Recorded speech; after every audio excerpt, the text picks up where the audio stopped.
Hello listeners, if you've enjoyed these narrations, please click on that like and subscribe button. Tonight's story, Into the Void, Part 5. It had been a month. My people and I started moving towards her again. For several weeks we had been trudged on, slowly but surely making our way there. The Abyss knew about her, and I had to save her at all costs. I wasn't sure why, but a strong connection had been formed. I would sacrifice myself in a heartbeat. Unfortunately, things were changing. Everything was falling apart. Mountains were crumbling. Dilapidated remains of humanity were disintegrating like an Alka-Seltzer tablet in water. But the worst part is, I could feel the entire universe dying. I knew the Abyss's influence beyond this universe were weak at the moment, but I was sure they could feel something happening too. However, not all was lost. My own powers had grown.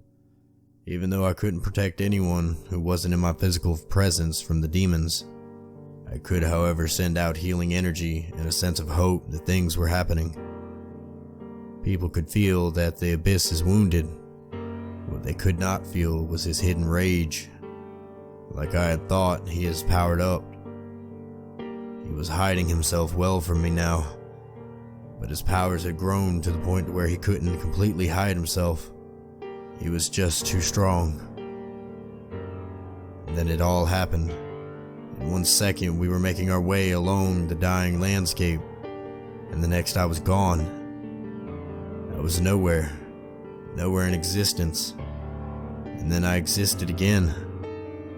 I stood in front of an apartment building that was falling apart.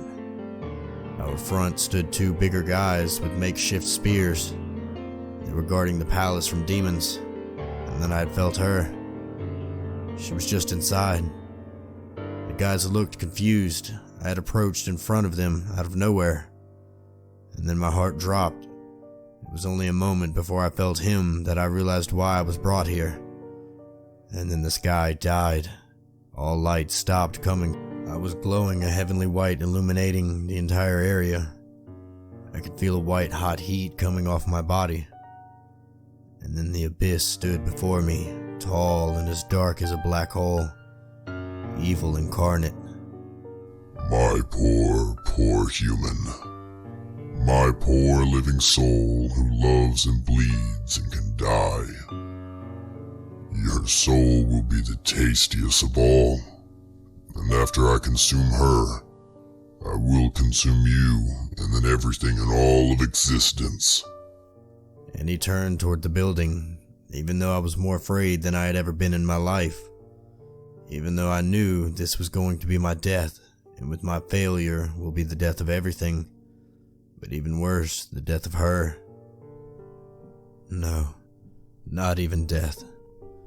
Much worse than death was the fate that awaited all of us. Even despite all of that, I reached my hand out and set it firmly on his much taller shoulder. No, I don't think you will. And with that, the Abyss moved so quickly I couldn't even register what was going on till after it had happened. He slammed into me with the rage and hate of a quadrillion burning stars. I lie in the crater on the ground before standing up and shakily dusting myself off. Again, before I could register anything, I was slammed into again, and then I was flying through space. The Abyss was the one doing it though.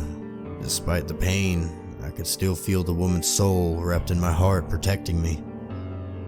And then I pushed back, and I slammed into it, and we were back in Earth in a building-sized crater. And then I seemed to begin to fade in and out of existence, and I see her for the first, and maybe only time. My heart melted at her beauty, and I felt our souls connect, and her mind flooded into me. A very hard life. It had broken me, and then the Abyss consumed her. She was gone, mind, body, and all.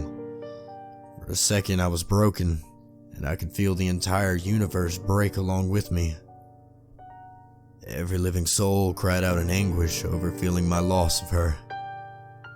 I looked up into the abyss's eyes and saw glee and triumph there. I smiled at him, and he looked confused, but even better, he looked afraid. I walked up to him and set my hand on his chest where his heart would be. I grit my teeth and say, "I won't fail her. I can't fail all of them." There's nothing but blackness around me, but it isn't like the other times he consumed me. I was very much aware and alive. I reached out with my soul, and I could feel her. She was dead, or in some sort of slumber the abyss puts his victims into. I couldn't feel anyone else, and to be honest, I don't have the power to save anyone else. I wasn't even sure I had the power to save her. Hell, I didn't know if I had the power to get myself out of here.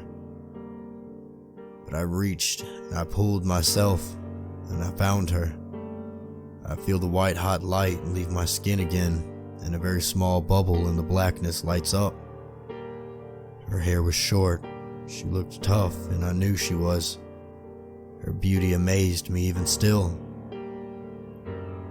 I wasn't sure how I knew what to do, but I set my hand on her head, and I let a single tear fall onto one of her closed eyes. And we were gone. I stood before the abyss holding her in my arms.